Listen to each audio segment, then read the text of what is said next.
nalaman ng tao na, for example, you're dating this woman, maraming makikigulo, maraming eepal, maraming maninira. So, yun yung ayoko. And at the same time, happy naman kami sa tahimik na buhay. So, wala naman kami dinideny. Yeah, of course, hindi naman kami nagde-deny ni Christine. I mean, of course, napag-usapan na rin namin ito, diba? And we're not denying anything. We're not, una-una, wala kami tinatapakan. Wala naman kaming, we're both single. So, parang mas love na private and wala nakikita. Kami siguro ni Christine, kaya siguro, nagkiklik rin kami. Kasi outside of work, outside of the cameras, we're just two normal people. Who enjoys going out, eating out, like going to public places, going to the mall, ganyan.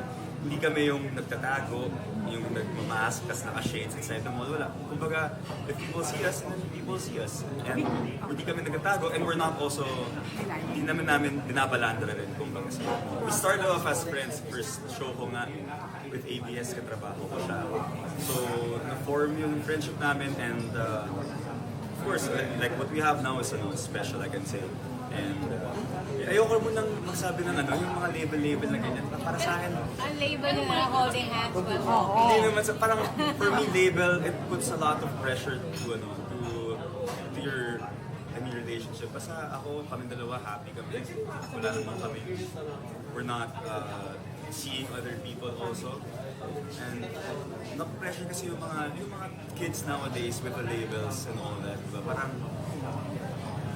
wala lang, hindi ko lang trip yung label. Marco, anong gusto mo kay Christine? Ano yung nagugustuhan mo sa kanya? Ano nagugustuhan ko sa kanya? First of all, she's very girlfriend material, wife material.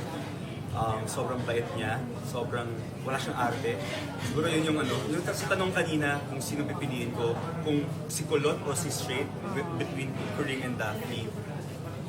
Mas pipiliin ko yung babaeng walang hassle, hindi pa diva, yung masaya kasama sa kahit saan.